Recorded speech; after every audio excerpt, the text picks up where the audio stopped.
मसीह यीशु के नाम में आप सब बहनों और भाइयों को बहुत बहुत सलाम। खुदावंद भला है, उसकी शफकत अब्दी है और उसकी वफादारी पुश्त दर पुश्त रहती है।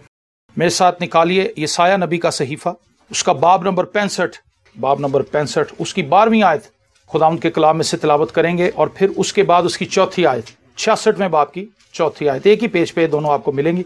65 बाब की 12 आयत में यूँ लिखा है, मैं तुमको गिन गिन कर, पहले 65 बाब उसकी 12 आयत और फिर उसके बाद 66 बाब की 4 आयत। पहले मैं 65वें बाब की 12वीं आयत पढ़ रहा हूं आपके साथ। मैं तुमको गिन गिन कर तलवार के हवाले करूंगा और तुम सब ज़िबा होने के लिए खम होगे, क्योंकि जब मैंने बुलाया तो तुमने जवाब ना दिया, जब मैंने कलाम किया तो तुमने ना सुना, बल्कि तुमने वही किया जो मेरी नजर में बुरा था और वो चीज पसंद की जिससे मैं खुश ना था। अब 66वां बाब उसकी चौथी आयत, मैं भी उनके लिए आफतों को चुन लूंगा और जिन बातों से वो डरते हैं उन पर लाऊंगा, क्योंकि जब मैंने पुकारा तो किसी ने जवाब ना दिया, जब मैंने कलाम किया तो उन्होंने ना सुना, बल्कि उन्होंने वही किया जो मेरी नजर में बुरा था और वो चीज पसंद की जिससे मैं खुश ना था। आमीन। दो हवाला जात हमने पढ़े हैं, दोनों का मतन एक ही है, दोनों में एक ही तरह के अल्फाजों का चुनाव किया गया है। और यशायाह नबी का यह सहीफा है। यशायाह अपनी कौम की हालत से वाकिफ था। यशायाह जानता था कि मेरी कौम किस सिमत में आगे बढ़ रही। यशायाह नबी के जमाने में जो बनी इसराइल कौम थे, उनका तौर तरीका बदल चुका था। वो गैर अकवाम के अंदर मिलजुल गए थे और गैर अकवाम के देवताओं की प्रस्तिश करना उन्हें पसंद था। वो उनसे इंस्पायर थे और वो अपने जिंदा खुदा के उन कामों को भूल बैठे थे जो खुदा उनके दरमियान कर चुका था। हम गैर लोगों की तरफ अट्रैक्ट उस वक्त होते हैं जब हम अपनी बाउंड्रीज को छोड़ रहे होते हैं, जब हम अपनी रियलिटी को नहीं पहचानते। कोई शख्स किसी दूसरे की तरह उस वक्त बनना चाहता है जब उसे अपनी शनाख्त नहीं होती। कोई शख्स किसी हीरोइन या हीरो के लिए उस वक्त बेताब होता है कि मेरी शक्ल ऐसी क्यों नहीं, मुझे ऐसा होना चाहिए था, जब वो अपने आप को बुरा समझ रहा होता है। आप जैसे भी हैं आप बेस्ट हैं, क्योंकि आपकी तरह का कोई और है नहीं जमीन। आमीन। तो इसका मतलब है खुदा ने आपको बनाया, आप खुदा के हाथ की तख्लीक हैं। आप शीशे के सामने खड़े होकर यह नहीं कह सकते कि मुझे खुदा ने ठीक नहीं बनाया, मुझे ऐसे नहीं होना चाहिए था, मुझे वैसा होना चाहिए। इससे आप क्या कर रहे हैं? आप खुदा पर उंगली उठा रहे हैं कि मेरी नाक सही नहीं, मेरा कद ठीक नहीं, मेरा कंप्लेक्शन ठीक नहीं, मेरे बाल ठीक नहीं, मेरे कान ठीक नहीं, मेरे हाथ ठीक नहीं, मेरी आंखें छोटी हैं, मेरी आंखें बहुत बड़ी हैं। तो इसी तरह कोई कौम उस वक्त कमजोर पड़ती है जब वो अपनी तारीख को भूल जाती। बनी इसराइल कौम ने खुदा से अपनी निगाह हटानी शुरू कर दी थी और उन्होंने खुदा के उन कामों को भूलना शुरू कर दिया था जो खुदा उनके दरमियान कर आया था। मैं और आप एक स्टूडेंट की हैसियत से इस बात को जानते हैं, शायद ही किसी कौम के अंदर इतने बड़े काम खुदा ने किए हों जितने बनी इसराइल की तारीख में किए हैं। क्या आप इस बात से मुत्तफिक हैं?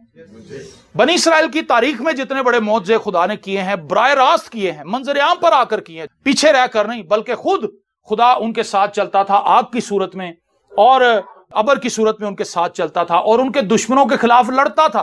और उनके दुश्मनों में यह बात मशहूर थी कि इनका खुदा इनके साथ खड़ा होकर लड़ता है। इसके बावजूद भी इस कौम ने खुदा को तर्क करना शुरू कर दिया। गैर अक़वाम के देवी देवताओं को लाकर उनकी प्रस्तिश करने लगे। कई तो छुपके करते थे, कई बबंगे दोहल करते थे, बगैर किसी खौफ के, बगैर किसी डर के, और साथ साथ वो हैकल में जाकर भी सजदे करते थे। तो खुदा ने उन्हें क्या कहा? क्योंकि जब मैंने बुलाया तो तुमने जवाब ना दिया, जब मैंने कलाम किया तो तुमने ना सुना, बल्कि तुमने वही किया जो मेरी नजर में बुरा था और वो चीज पसंद की जिससे मैं खुश ना था। इसका मतलब है बनी इसराइल कौम ने जिस चीज का चुनाव किया था वो हलाकत थी और वो मौत थी। अगर आप यिर्मयाह नबी का सहीफा पढ़ें, सेम यही चीजें आपको नजर आएंगी। बनी इसराइल के 12 कबीलों में से 10 कबीले जो थे वो शाह असूर ले गया था अपने साथ असीर करके उनको। उसके बाद जो 2 कबीले बचे थे वो यहूदा के कबीले कहलाते थे और ये यिर्मयाह नबी के दौर के अंदर असीर होकर गए हैं। इनको शाह बाबल ले गया। मतलब ये 12 कबीले, ये 12 भाई 2 हिस्सों में तकसीम हो गए। बाबल उसको ले गया और असूर ले गया। ये उस जमाने की 2 सुपर पावर्स थी जो एक दूसरे को नीचा दिखाने की कोशिश कर रही थी और इनकी ख्वाहिश थी कि मैं असूर के ऊपर कब्जा कर लूं। बाबल का कहना यह था और असूर का जो ख्याल था और सोच थी वो ये थी कि हम बाबल से ज्यादा पावरफुल है। लेकिन असल हकीकत यह थी कि बाबल ने बाद में बहुत ज्यादा तबाही फेरी और उसी तबाही का जो हिस्सा है वो बनी इसराइल कौम भी बने, यहूदा का कबीला भी बना। लेकिन रीजन क्या थी? खुदा ने जब इनको बुलाया तो ये नहीं आए, जब खुदा ने इनसे कलाम किया तो इन्होंने ना सुना, जब खुदा ने इनको चुनाव का मौका दिया तो इन्होंने उन चीजों को चुन लिया जो खुदा की मर्जी के मुताबिक ना थी। इन्होंने खुदा को रिजेक्ट किया। और फिर दूसरा जो हवाला पड़ा, मैं भी उनके लिए आफतों को चुन लूंगा। किनको चुन लूंगा जी? आफतों को। अगर एक बाउंड्री ठहराई गई है, एक हद ठहराई गई है कि ग्रीन सिग्नल है आप जाएं, रेड बत्ती जल रही है, सुर्ख बत्ती जल रही है, आपने रुकना है। अगर आप नहीं रुकेंगे तो इसका मतलब है कि आप अपने आप को मौत में धकेल रहे हैं। कोई शख्स अगर तेज आ रहा है तो वो कसूरवार नहीं है, वो आपको उड़ा देगा। और हमने अपनी आंखों से बहुत से ऐसे एक्सीडेंट देखे हैं जो लॉ ब्रेक करने से, कानून तोड़ने से होते हैं। ज्यादातर एक्सीडेंट्स जो हैं वो कानून को तोड़ने की वजह से होते हैं। वरना अगर हर बंदा अपनी लेन में चले, अपने तरीके से चले, तो एक्सीडेंट कम से कम हो सकते हैं। बल्कि कई बार ऐसे होता है किसी का टायर ब्रस्ट हो जाता है, इसमें अब कोई है ही नहीं, किसी बंदे की कोई एकदम टायर ब्रस्ट हो गया, उसकी गाड़ी अनबैलेंस हो गई, वो जाके किसी चीज से टकरा गया, वो तो एक हादसा है। लेकिन ज्यादातर अमवात लोगों की कानून को तोड़ने की वजह से वकूअ पजीर होती हैं।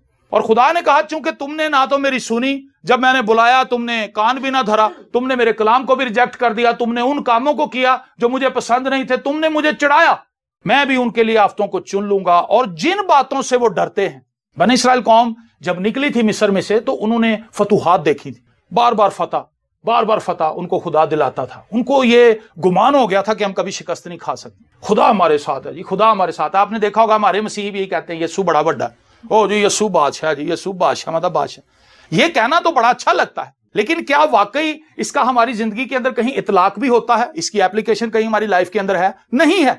इसी तरह बनी इस्राएल को भी ये गुमान था कि अब खुदा तो हमारे साथ रहेगा ही, वो नहीं हमें छोड़ेगा। लेकिन जब उन्होंने खुदा को छोड़ दिया था तो वो खुदा से कैसे ये तवक्को कर रहे थे कि खुदा भी उनके साथ ही रहेगा। दाऊद ने अपने बेटे सुलेमान को कहा था कि तू अपने बाप के खुदा को पहचान, और अगर उससे कहा था कि तू उसके साथ रहेगा तो वो भी तेरे साथ रहेगा, अगर तू उसे छोड़ देगा तो वो भी तुझे छोड़ देगा। क्योंकि दाऊद को अपनी लाइफ में ये एक्सपीरियंस हुए थे। जब वो खुदा के साथ खड़ा था तो फिर खुदा ने दाऊद के सामने किसी को खड़ा नहीं होने दी, फिर एक पत्थर ही काफी था। हालेलुया। जब आप खुदा के साथ हैं तो सिर्फ जाति जूलियत के लिए, आपकी तमाम आजमाइशों के लिए एक पत्थर ही काफी है, क्योंकि खुदा आपके साथ है। और उस वक्त उसकी स्टेटमेंट भी यही थी कि तू तो भाला और बर्छी लेकर आया है, लेकिन मैं जिंदा खुदा के नाम से, आमीन, तेरे खिलाफ आया हूं। जब आप खुदा के साथ हैं आपकी बातचीत फर्क है, जब आप खुदा के साथ नहीं है तो फिर बातचीत बदल जाती है। फिर दाऊद ने कहा कि भाई अब बंदे गिनो। अब उसका ध्यान खुदा से हटके अपनी जिस्मानी ताकत पर आ गया, अपनी फौज पर आ गया। क्योंकि उसके फौजी जो थे वो दोनों हाथों से, अगर आप एक पेंसिल के साथ लकीर लगा दें दीवार पे, बाल बराबर निशाना लगाते थे। एक लकीर जो है पेंसिल की वो बाल की तरह ही होती है, बारीक सी।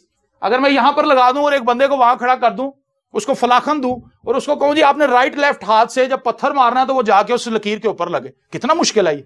इतने बारीक निशानाबाज थे वो कि वो बाल बराबर निशाना लगाते थे और चूकते नहीं थे। तो दाऊद के अंदर ये फख्र पैदा हुआ, मैं जिस फौज का कमांडर हूं वो फौजी बड़े पावरफुल है। मैं खुद जहां खड़ा हो जाता हूं तलवार लेके, कोई खड़ा नहीं हो सकता। उन्होंने कहा गिनो जी बंदे, फौजी गिने, तलवार चलाने वाले गिने, फलाखन चलाने वाले गिने, और जितनी भी कैटेगरीज थी फौज के अंदर सब लोगों को गिनो। तो उसका जो सिपा सलार था उसने कहा कि सरकार गुस्ताखी माफ, अगर हम बंदे ना ही गिने तो अच्छा है। उसने कहा क्यों? उसने कहा इसलिए क्योंकि अब तक हमारी जंगे खुदा लड़ता आया है। हम थोड़े भी गए, हम ज्यादा भी गए, हमने जंग जीती, क्योंकि हमने जंग अपनी कुव्वत से, अपनी ताकत से, अपनी फौजी हिकमत से, दानाई से नहीं जीती, बल्कि खुदा की वजह से जीती। तो अब क्यों हम अपनी फौज पे फख्र करें? उसने कहा नहीं, फौजी गिनो, क्योंकि अब उसका ध्यान 50-50 हो चुका था। उसका ध्यान खुदा की ताकत से हटके अपनी ताकत पर लग चुका था। और फिर बड़े लोग मर गए, हजारों के हिसाब से लोग मर गए दाऊद की वजह से। और फिर दाऊद खुदा के सामने जाता है और कहता है कि इन भेड़ों ने क्या कसूर किया है, गुनाह तो मेरा है। गुनाह जो है वो हमें खुदा से जब दूर लेकर जाता है तो सारा जो बैलेंस है वो आउट हो जाता है। खुदा से दूर हटने का मतलब यह है अपना बैलेंस आउट करना। आज बहुत सी जिंदगियों के अंदर, बहुत से घरानों के अंदर बैलेंस आउट है, कोई भी काम कंट्रोल के अंदर नहीं है, सब कुछ हाथ से निकलता हुआ नजर आ रहा है, क्योंकि हम खुदा के साथ नहीं है। और खुदा ने कहा जिन चीजों से ये डरते हैं मैं उन पर वो लाऊंगा। आज हमें बड़े चीजों से खौफ है, ये ना हो, ये ना हो, वही हो जाता है, क्योंकि खुदा का हाथ हमारे खिलाफ है। क्योंकि जब मैंने पुकारा तो किसी ने जवाब ना दिया, जब मैंने कलाम किया तो उन्होंने ना सुना, बल्कि उन्होंने वही किया जो मेरी नजर में बुरा था और वो चीज पसंद की जिससे मैं खुश ना था। हमने बुरी चीजों का चुनाव किया। अगर आज आप अपनी दुनिया पर नजर दौड़ाएं जिसमें हम रह रहे हैं, आपको हैरत होगी कि ये दुनिया हर गुजरने वाले दिन के साथ बुरी हो रही है। क्या मैं ठीक कह रहा हूं? ये रहने के लिए मुश्किल होती जा रही है। हमारे रवैये, हमारी सोच, हमारे ख्याल, हमारे काम टोटल खुदा के कलाम के ऑपोजिट है। जो लोग नकली दवाइयां बना रहे हैं वो इंसान नहीं है, वो इंसान ही तो है। जिन लोगों ने कैसीनो खोल रखे हैं वो कौन है? वो इंसान ही। जो लोग ड्रग्स बेच रहे हैं वो कौन है? वो इंसान ही तो है। और वो पिला किनको रहे हैं? इंसानों को ही पिला रहे हैं। खुदा नशा करने से मना करता, यहां नशे की भरमार है। जो चीजें बड़ी मुश्किल से कहीं मिलती थी आज वो गली मोहल्ले में आम बट रही। छोटे छोटे लड़के बेच रहे हैं क्योंकि खौफ खत्म हो चुका है। गुनाह जो है वो इस वक्त प्रिवेल कर रहा है। जैसे रात की तारीकी छाती है, इसी तरह गुनाह फैलता चला जा रहा है दुनिया के अंदर। खा वो यूरोप है, खा वो अमेरिका है, खा वो मिडिल ईस्ट है, खा वो अफ्रीका है, खा वो ऑस्ट्रेलिया है, खा वो बड़े सगीर है जिसको सब कॉन्टिनेंट कहते हैं, इंडिया, पाकिस्तान और इसके साथ जुड़ा हुआ चाइना और रशिया और जितने भी ममालिक इस दुनिया में इस वक्त हैं, वो सब इस चीज को फेस कर रहे हैं। हमारी नौजवान नस्ल तबाही के दहाने पर खड़ी है। वो खुदा को मानने से इनकारी हैं। वो कहते हैं खुदा कौन है? यूरोप के अंदर वो कहते हैं जी हम तो नहीं खुदा को मान रहे। तेजी से दुनिया के अंदर जो मजहब फैल रहा है जी वो है लादीनियत। लादीन वो शख्स होता है जिसका कोई दीन ना हो, जिसका कोई मजहब ना हो, जो किसी भी लॉ के अंदर रहने के लिए तैयार ना हो। लादीनियत इस वक्त दुनिया में सबसे ज्यादा तेजी से फैलने वाला मजहब है, क्योंकि ये अपने आप में कोई मजहब है ही नहीं। ये कहते हैं जी लॉज को हमने फॉलो करना है, कवानीन को हम फॉलो करेंगे जो इंसानों ने बनाए। लेकिन क्या इंसान कोई अच्छा कानून बना सकता है? अपने ही हाथों से इंसान अपने आप को मार लेता है। एक जमाने में कार्ल मार्क्स ने ये उठाया था अलम कि जी मैं इंसानों को बराबरी पर लेकर आऊंगा। उन्होंने एक ऐसा मुआशी निजाम बनाया कि जी सबको इक्वल राइट्स मिलेंगे। लेकिन क्या सबको इक्वल राइट्स मिल सके? नहीं मिले। इक्वल राइट्स नहीं मिलते। एक शख्स बाहर से आया यूरोप से, वो मेरे साथ बहस करने लगा। उसने कहा जी नहीं नहीं ये सब बेकार है, इंसानों को आजाद होना चाहिए, इंसानों को आजादी मिलनी चाहिए और हमें मिल बांट कर खाना चाहिए। मैंने कहा जी आपकी जेब में कितने पैसे हैं? मैं ऑफिस बॉय था उस वक्त और मेरे सामने बाइबल खुली पड़ी थी। मैंने कहा आपकी जेब में कितने पैसे हैं? मुझे पता था कि ये बॉस है अपने ऑफिस का, इसकी जेब के अंदर कम से कम भी नहीं तो 5-10 हजार तो निकलेगा। कहता पता नहीं मैनू। मैं कहा जी काट के देखो। उसने अपनी जेब में से पैसे निकाले तो वो तकरीबन कुछ 5,500 से ज्यादा पैसे थे, कुछ रुपए ऊपर भी थे। मैंने अपनी जेब में से निकाले। मैंने कहा जी मेरी जेब च इस वक्त 70 रुपये तकरीबन इतने ही थे। मैंने कहा जी अब इसको बांट लेते हैं, 70 चो 35 तुसी ले लो, अपने 5,500 चो 2700 2,500 मिल दे दो, बराबरी करिए ना। कहता ये कैसे हो सकता? मैंने कहा जिवें तुसी कह रहे हो। फिर मैंने उससे अमाल की किताब में से हवाला निकाल कर, उनमें कोई मोहताज ना था। लोग अपना घर बेच के रसूलों के पास लेकर आते थे। मैंने कहा आप कहते हैं कि दीन की जरूरत नहीं है, खुदा की जरूरत नहीं है। खुदा के बगैर तो बराबरी हो ही नहीं सकती। खुदा ही तो बराबरी पर लेकर आता है। आमीन। ये कैसी अजीब चीज है। वो लोग अपनी आजाद मर्जी से अपने घर बेच के ला रहे थे। आज यहां पर लोग कब्जा कर रहे हैं दूसरों के घरों, वहां लोग अपने मकान बेच के ला रहे थे। इसका मतलब है कि उनका स्टेट ऑफ माइंड जो था कुछ और था, वो किसी और जगह पर खड़े थे। हम किसी और जगह पर आज खड़े क्योंकि हम खुदा से दूर हैं, जैसा यशायाह नबी के सीफे में से हमने पढ़ा। तुमने सुना नहीं, तुमने मेरी बात पर कान नहीं धरा, तुमने उन चीजों को पसंद किया जो मेरी पसंद की नहीं थी। और बनी इस्राएल कौम सीरी के अंदर चले गए गुलाम होके। जिन कौमों से वो नफरत करते थे, जिन कौमों को वो अपने से कमतर समझते थे, खुदा ने उन्हीं में उनको भेज दी और उनके बच्चों को वहां पर आग पे चलाया गया। उनके बच्चों की बलियां दी गई वहां पे, उनकी बेटियों को बेहुरमत किया गया। वहां जिन चीजों से वो डरते थे वो चीजें उन पर आई। आज हम कहते हैं जी हम इस मुल्क में रहते हैं। आप किसी भी मुल्क के अंदर हैं, अगर आप खुदा के साथ खड़े हैं, खुदा आपकी हिफाजत करने पर कादिर है। लेकिन अगर हम चाहे किसी क्रिश्चियन स्टेट के अंदर ही क्यों ना हो, अगर हम खुदा के साथ नहीं है तो कोई कानून हमें बचा नहीं सकता, क्योंकि हम गलत काम कर रहे होंगे, हम बचाए नहीं जाएंगे। मेरे अजीजों, आज दुनिया तबाही के दहाने पर खड़ी है और हमारे इर्द गिर्द लूट घसूट आपको नजर आती है। चाहे वो बंदा आलू की रेडी लेके आया है, चाहे वो बंदा किसी शॉपिंग मॉल का मालिक है, वो चोर ही नजर आएगा आप, क्योंकि वो असूलों की बुनियाद पर जिंदगी नहीं गुजार रहे। वो कहते हैं यहाँ पे कोई छापा नहीं पड़ता, रेट बढ़ा दो। एक्सपायर चीजों के ऊपर नई टैगिंग करके, नए टैग लगा के उसको दोबारा से वैल्यूएबल बना लेते हैं उस चीज को, हालांकि वो एक्सपायर हो चुकी होती है, क्योंकि उन्होंने उसको इंपोर्ट किया होता है। अब इंपोर्ट की हुई चीज वो कैसे दोबारा वापस भेजें और कौन उनसे दोबारा लेगा? उसको लाने ले जाने में बड़ा पैसा लग जाएगा। वो क्या करते हैं, स्क्रैच करते हैं पुरानी एक्सपायरी डेट को, नई एक्सपायरी डेट उस पर ठोक देते हैं और हम लोग उसको खरीद के ले आते हैं, महंगे दामों खरीद के लाते हैं खराब चीज जो वो मुआशरे इस्तेमाल नहीं करते लेकिन हम इस्तेमाल कर रहे हैं। तो ये क्या कुछ हो रहा है? ये मिलावट जो हो रही है, मिर्चों के अंदर बुरादा डाल रहे हैं, दालों के अंदर पत्थर डाल रहे हैं उसका वजन बढ़ाने के लिए, दूध के अंदर पता नहीं कौन सा वो डालते हैं केमिकल, वो व्हाइट हो जाता है। बच्चे हमारे पी रहे हैं 3-3 साल के, 4-4 साल के, उनको हड्डियों की मजबूती मिलने के बजाय उनको हड्डियों की बीमारियां हो रही। कुकिंग ऑयल के अंदर पता नहीं क्या कुछ हेर फेर हो रहा है। तरबूजों के अंदर रूह अफ़ज़ा के इंजेक्शन लगा रहे हैं उसको मीठा और लाल करने के लिए। ये सब वो चीजें हैं जो रिपोर्टेड हैं, ये मन घड़त चीजें नहीं है, ये रिपोर्ट हुई हैं मीडिया के अंदर। जो मैं आपको बता रहा हूं कि एक बंदा सिरिंज लेकर बैठा, बाल्टी जो ने रूह अफ़ज़ा पर आया है और वो अपने पीछे एक बंदा बैठा तरबूजों के अंदर वो सरिंजें लगा रहा है, गाय भैंसों को टीके लगा रहे ताकि ज्यादा दूध दे। तो कहां हम जाएंगे? हमने तो सारे असूल तोड़ दिए। हम कहते हैं जी खुदा का कोई कानून हम पे लागू नहीं होता, हम अपने कानून खुद बनाएंगे। तो ये है इंसान के कानून, मिलावट के कानून, तबाही के कानून, बर्बादी के कानून, नफसा नफसी का कानून, खुद परस्ती के कानून, वो कानून जिसमें सिर्फ हम ही हम हैं, बाकी और कोई भी नहीं। सगा बाप भी कोई अहमियत नहीं रखता। जब बेटा बड़ा हो जाता है, वो कहता अब्बा जी तुसी खांगदे ही रहंदे हो, तुसी तो पिछे हो। ना बाप की सुननी, ना मां की सुननी, ना बड़े बहन भाइयों की सुननी। हर बंदा खुद परस्ती की एक दौड़ में भाग रहा है। लेकिन इसका अंजाम क्या है? इसका अंजाम हलाकत है। इसका अंजाम क्या है जी? हलाकत है। तुमने जिन चीजों से खौफ खाया वो चीजें तुम पर आई। यूहन्ना की अंजील उसके 14वें बाब की 15वीं आयत में लिखा है, अगर तुम मुझसे मोहब्बत रखते हो तो मेरे हुक्मों पर अमल करोगे।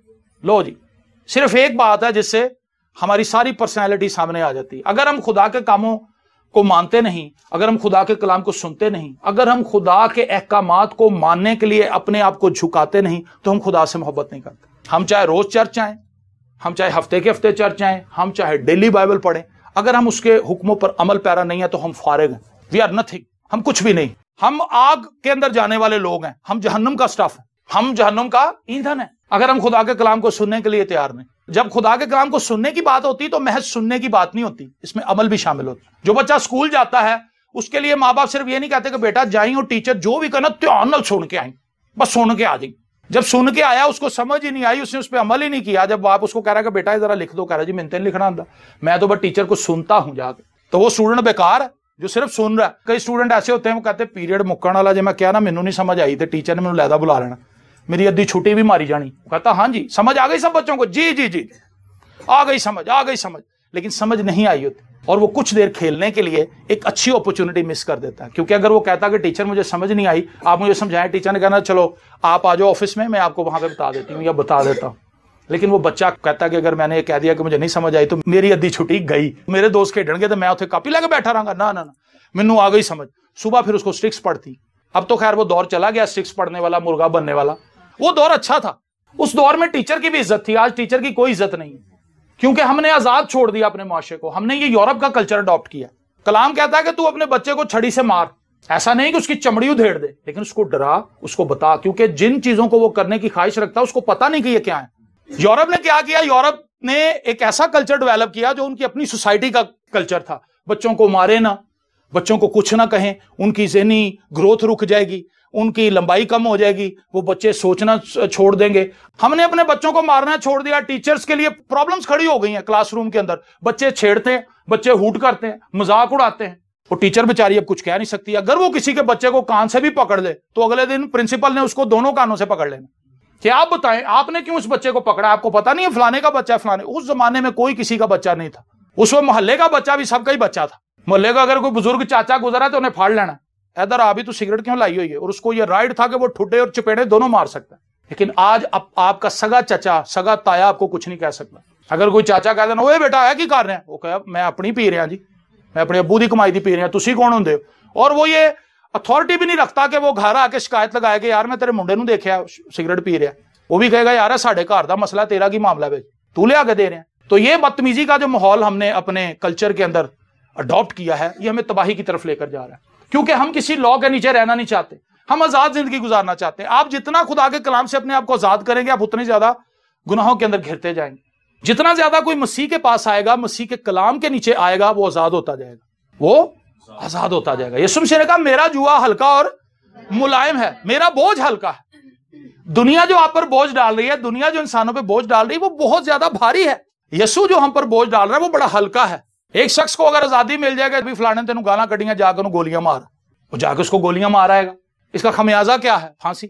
और अगर कलाम का जुआ उठा लें कि वो गालियां निकाल रहा है, हम उसको दुआ दे दें, उथे ही बचत, छुटकारा, ज़हनी सुकून के यार उसने मुझे गालियां निकाली, मैंने उसको दुआ दिया, शुक्र है खुदा का। ना जमीर पे कोई बोझ, ना कोई कानूनी कदगन हम पर लगेगी, हम आजाद हैं। क्योंकि हमने अपने आप को खुदा के कलाम का पाबंद बना लिया। अगर हम खुदा के कलाम के पाबंद हैं तो हम दुनिया से आजाद हैं। अगर हमने खुदा के कलाम से अपने आप को बाहर निकाल लिया तो हम दुनिया के कैदी बन जाएंगे। समझ आ रही है आपको ये बात? बनी इस्राएल कौम ने यही किया था और आज का इंसान भी यही कर रहा है। खुदा जो कुछ कह रहा है हम उसको हंसी में उड़ा रहे हैं, हम उसको मजाक में उड़ा रहे हैं, हम उसको बैकवर्ड बातें कहते हैं, पुरानी बातें कहते हैं। मैं हमेशा शादी के कल्चर पे बात करता हूं। हमारे शादी देखें कहां पहुंच गई, लाखों में, 12 लाख 13 लाख एक आम शादी हो रही है और कहने को हम गरीब है, रोटी हमारी पूरी नहीं पड़ रही। लेकिन उन्हीं बहनों को, उन्हीं भाइयों को आप शादियों में देखें, उनके कपड़े देखें, उनका दिखावा देखें, आप परेशान हो जाएंगे। किसको हम दिखा रहे हैं? कौन हमसे खुश हो रहा है? कोई भी खुश नहीं हो रहा, बल्कि लोग नाराज हो रहे हैं। कोई आपको कहता बाजी आज तो बड़ी अच्छी लग रही, हम दिल से ये नहीं बात कहते, चिढ़ जाते हैं दूसरे को, कहता यार कित्थों पाई सूट, फिर अपने आप को बार बार शीशे जाके वेख दिया, मैं थले जान डी उत्ते जान डी। क्या आप शादी अटेंड करने आए हैं कि आप कौन सा कंपटीशन, या वहां मिस यूनिवर्स का कंपटीशन चल रहा है? और अगर हम सादगी की तरफ आ जाए तो चिढ़ खत्म हो जाए। हम जितना ज्यादा फैशन की तरफ जा रहे हैं चिड़बाजी बढ़ रही। लोगों ने अपनी जेबें फाड़ ली। बुढ़ी कहती मैनू नहीं पता, मेरे भरा दा ब्याह आ गया। एक भाई ने मुझे कहा, उन्हें कहा जी ब्याह की आ गया, मैनू समझो सजा मिल गई। कहता क्योंकि सब कुछ करने के बाद ही मेरी बीवी ने खुश नहीं होना। कभी को बीवी शादी के बाद कहती है कि मेरे प्यारे शोहर बहुत शुक्रिया, तुम्हारी इतनी औकात नहीं थी, लेकिन तुमने अपनी औकात से बढ़कर मुझे कपड़े लेकर दिए, मुझे जूतियां लेकर दी, मुझे परफ्यूम लेकर, आपका बहुत शुक्रिया। कभी कोई बीवी नहीं कहती। किसका तरफ अफसोसनाक बात है। बल्कि शादी के बाद उल्टा उसको ताने देती, उथे तुसी देखिया, तुसी उथों गायब ही हो गए सो, मैं उथे पैसे मंगने सन तुहाडे को, मैनू पैसे चाहिए सन, तुहानू पता सी इन्हें पैसे मंगने, तुम गायब हो गए, मोबाइल भी बंद कर दे। शादी का कल्चर आप देखें, उसमें खुदा कहीं नहीं। धम धम धम धम धम धम, लाइटां बाल रही, गैस निकल रही, पर्चियां निकल दी बिचों, तस्वीरें निकल रही हैं, लाइटां बंद हो रही, लाड़ा आ रहा है ते नाल ओहदे नाल ओहदी बीवी आ रही है, लोग नच नच के पागल हो रहे हैं, स्टेज तोड़ रहे हैं, ढम ढम ढम ढम, किसी किसी की सुनाई नहीं दे रही। ਉਹਦੇ ਚੋਂ ਇੱਕ ਬੰਦਾ ਹਨੇਰੇ ਚੋਂ निकल के आंदा, फूक मारदा, सब बैठ जाए अपनी जगह पे, पादी सब दुआ करें, वो शर्म करें। वो माहौल है दुआ वाला। वहां पर 2 मिनट खुदा को इंसल्ट करने के लिए स्टेज पे बुलाया जाता है। एक भाई आया, कहता जी आओ छेती छेती सर जी भाई साहब दुआ करो, वो ना दुध पीन की रस्म। मैं यार सारी शादी खुदा दे बगैर हो गई, दुध नहीं ਉਹਦੇ को पीता जाना खुदा दे, सारा ब्याह तुसी खुदा दे बगैर कर लिया, दूध ही नहीं उसका नीचे उतरना। और मैं क्या दूध भी उंजी पी ले यार, कोई नहीं हजम हो जाएगा। शादी खुदा के बगैर, फोतगियां खुदा के बगैर, बंदा को मर जाए उसमें ऐसी ऐसी रस्में लेके आते हैं जिनका कोई अता पता ही नहीं होता, लड़ भिड़ रहे हैं एक दूसरे के साथ। मैंने लास्ट टाइम एक जगह बताया कि वो सर्दी पड़ी थी, इंतहा की सर्दी, जनवरी में, तो वो रात के टाइम पे एक अंकल फोत हो गए। तो मैं वहां पे गया, मैंने कहा जी कब जनाजा होगा? जनाजा मैंने कराना था। कहता जी तुम इन्ने बजे आ जाओ भाई साहब। जब मैं दोबारा गया तो वो फिर भी नहीं। तो मैंने उनसे पूछा कि जी मसला क्या है, सारे लोग तो बैठे हुए, बाहर से आना? कहता नहीं जी बाहर से नहीं आना। तो मैंने उनसे कहा कि जी आप अगर सारे लोग आ चुके हैं, सारे अजीज आ चुके हैं, तो फिर आप दफना क्यों नहीं रहे और अभी तक नहलाया क्यों नहीं? कहना जी मुंडे निम दे पत्ते लबन गए ना, वो बच्चों को जो लबन गए ने उन्होंने निम का नहीं पता कि निम की हुंदी, निम कदी देखी हुए थे। फिर हुण ते मसवाक का दौर भी चला गया, वो आ गए मोटरसाइकिल, कदी उधर जा रहे हैं, रेसा दे रहे हैं, कदी उधर निम लभ रहे। वो दुनिया ठिठर रही है ठंड च, वो लोगों को पता है काम ते भी जाना है, बच्चों ने स्कूल भी जाना है, चाचिया ने उन्होंने नवाया भी नहीं। और मैंने उससे कहा कि निम का ही मसला सिर्फ। कहता जी निम का ही मसला। मैं गया सामने निम का लाइफ बॉय फाड़ के लिया, लाइफ बॉय आ गया, उसमें नीम होता है। मैं क्या देना नवा दो। मैं कहा यार जी निम हैगी, सारे नु पहले मैं इतमाद च लिया। मैं कहा जी यार जी निम हैगी, कहते हैगी है, तो मैं कहा निम का साबुन क्यों नहीं इस्तेमाल कर? नीम के साबुन से उसको नहला दिया। मतलब देखें क्या ये रस्में हैं। क्या वो सारी उम्र नीम से नहाता रहा? नीम से नहा के उसके क्या गुनाह धुल जाएंगे सारे? अगर उसने यीशु का खून ही अपने ऊपर नहीं लिया तो भावें निम ले आओ, तो भावें जेड़ा मर्जी अरक ले आओ, कुछ भी नहीं होने वाला। हमने छोटी छोटी रस्में, उनके अंदर ऐसे ऐसे तजाद पैदा किए हुए हैं कि हम लोगों से लड़ते हैं। और वो चाचा जो कि सब तो बड़ा सी, जो कह रहा था कि निम के बगैर नहीं, चाचा ने मैं फड़िया जाके, मैं कहा चाचा जी वो निम होंगी है, कहता वो निम पाते हैं, तो मैं कहा निम नाल ही नवा लो, मसला तो निम का। जब चाचा नीचे हुआ तो सारे ने सुख का साह लिया। उन्हें कहा भाई साहब तुसी सही जगह तो फड़िया, और नवा भी लिया, दफना भी लिया, और निम वाले फिर भी ना आए। उन्होंने फोन करके बुलाया, आ जाओ दफनाता है। पता नहीं कहां बेचारे निम ढूंढ रहे। शादियां खुदा के बगैर, फोतगियां खुदा के बगैर, जिंदगियां खुदा के बगैर, सब कुछ खुदा के बगैर। और फिर हम सोचते हैं कि हमारी पूरी क्यों नहीं पड़ रही। कैसे हमारी पूरी पड़नी? हमने किसी काम में खुदा को अपने साथ रखा तो है नहीं। खुदा तो हमारे साथ नहीं है। अगर खुदा की कुदरत हमारे साथ नहीं है, खुदा की बरकत हमारे साथ नहीं है, अगर खुदा का हाथ हमारे साथ नहीं है, हम कैसे बरकत पाएंगे? मेरे अजीजों, आज जरूरत इस बात की है कि हम खुदावंद की तरफ रुजू, हम अपने आप को खुदावंद के हाथ के नीचे रखें। पतरस अपने खत में कहता है कि खुदा के कभी हाथ के नीचे फरोतनी से रहो, वो तुम्हें वक्त पर सरबुलंद करेगा। अगर हम खुदा के साथ हैं तो सरबुलंदी हमारी है, ब्लेसिंग हमारी है, क्योंकि खुदा हमारे साथ। क्या खुदा से ज्यादा बरकत देने वाला कोई है इस दुनिया में? खुदा के रिसोर्सेज तो अनलिमिटेड है। खुदा के पास ना पैसा खत्म होना है, खुदा के पास ना इज्जत खत्म होनी। इज्जत तेरी वधावेगा। आज लोगों को इज्जत का पड़ा हुआ है, इज्जत के लिए लड़ रहे हैं, शादियां च लड़ाइयां होंगी इज्जत ले।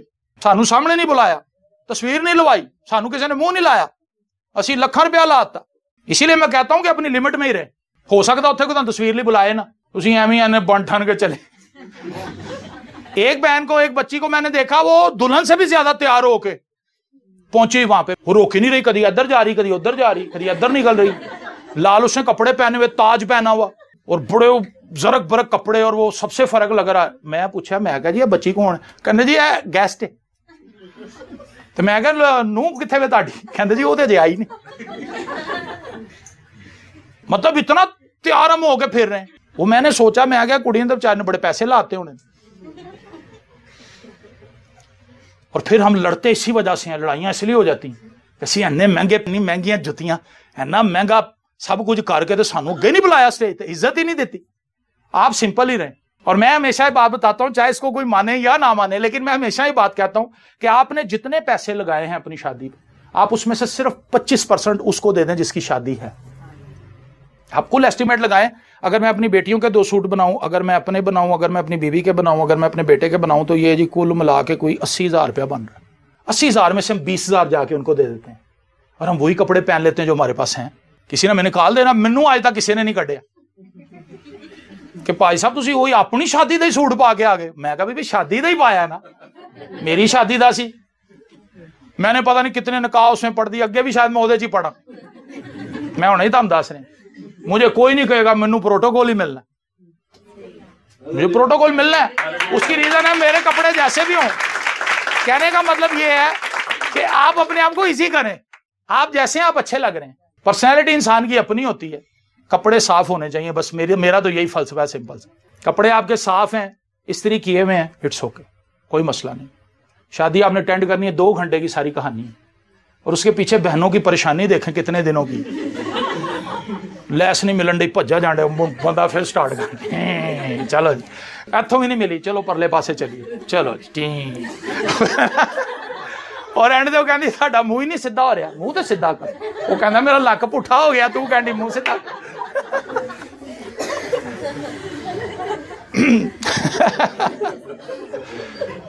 वो कहना जी मुंह मैं किवें सीधा करा, मेरे लक च खिंच पै गई।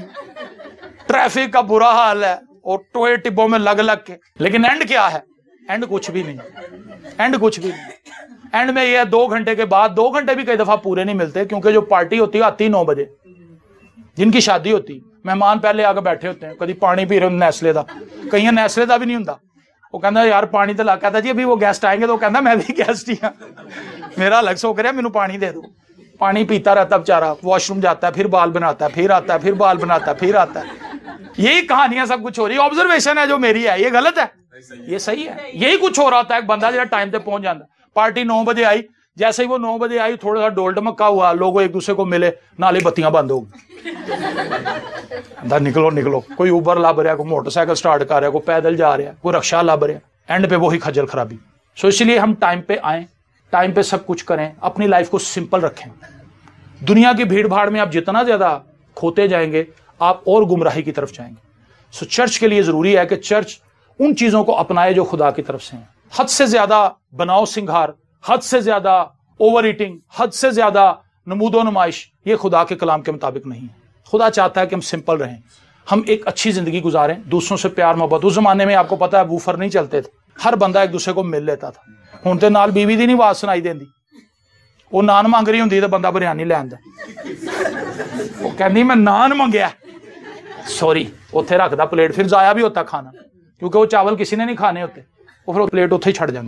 डम डम डम डम डम डम डम, हर बंदे का अपना दिमाग ऊपर आया हुआ है। उस जमाने में लोग एक दूसरे को सलाम भी करते, हालांकि वो सीधी कुर्सियां लगी होती थी, उस वक्त फूल वाली कनातें होती थी, तंग गली के अंदर सारा इंतजाम होता था ज्यादातर, और गलियों के अंदर लोग बैठे होते थे सीधी कुर्सियों में, और वहां पर कोई लड़की अगर देखती थी कि ताया जी बैठे हैं, वो बीच में से निकल के जाती, बीच में से, और वो जाकर उसको सलाम करती थी, सलाम ताया जी। जो लड़के होते थे जवान वो भी जाते थे, हम भी जाते थे सलाम करने, सलाम बेटा सलाम। सलाम का जो जवाब है वो दुआओं में मिलता।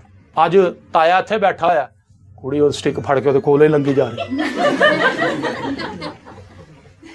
उन्होंने अपनी सैल्फी दी पई, कोई फूलों को खलोता, कोई शीशे को खलोता है, कोई किते खलोता है, कोई लाइटां दे उत्तों दियां मोबाइल मार रहे, मतलब हर एक एंगल से कोई मिस ना हो जाए। और आते ही दर दर दर सारियां फेसबुक पे चढ़ दें, और लोग नीचे वेरी गुड, शाबाश, नाइस डीपी, नाइस फलाना फलाना। कुछ भी नहीं, हमने किधर लोगों को लगाया, हम किधर लगे में। खुदा कहता है मैं उनके लिए आफतों को चुन लूंगा और जिन बातों से वो डरते हैं उन पर लाऊंगा, क्योंकि जब मैंने पुकारा तो किसी ने जवाब ना दिया, जब मैंने कलाम किया तो उन्होंने ना सुना, बल्कि उन्होंने वही किया जो मेरी नज़र में बुरा था और वो चीज़ पसंद की जिससे मैं खुश ना था। मेरे अजीज़ों, क्या खुदा हमसे खुश है? हमारे रवैयों से, हमारे कामों से, हमारी बातों से क्या खुदा खुश है? अगर खुदा खुश नहीं तो हमें सोचना होगा कि हम कहाँ ज़िंदगी गुजार रहे हैं। आइए अपनी आंखों को बंद करें और हम दुआ मांगें। आसमानी बाप, मैं तेरा खादिम होते हुए आज के इस कलाम के लिए तेरी शुक्रगुजारी करता हूँ। इसमें बहुत सी बातों को हमने डिस्कस किया जो तेरे पाक रूह के वसीला से सामने आई। हमने खुदावंद अपने मुआशरे की अपनी हालत को देखा, हम कहाँ खड़े हैं। आज हम दुआ से दूर हैं, आज हम खुदावंद उन बातों से दूर हैं जो खुदावंद तेरे कलाम में लिखी हैं, हम उनसे बहुत दूर हैं। तौफीक दे कि हम खुदावंद तेरी तरफ आएँ, हम तेरी सुने, हम तेरे कलाम के मुताबिक ज़िंदगी गुजारें, ताकि हम बेफल न रहें बल्कि खुदावंद आगे बढ़ते जाएं। दिल से इस बात के लिए दुआ करते हैं यीशु के नाम में, आमीन।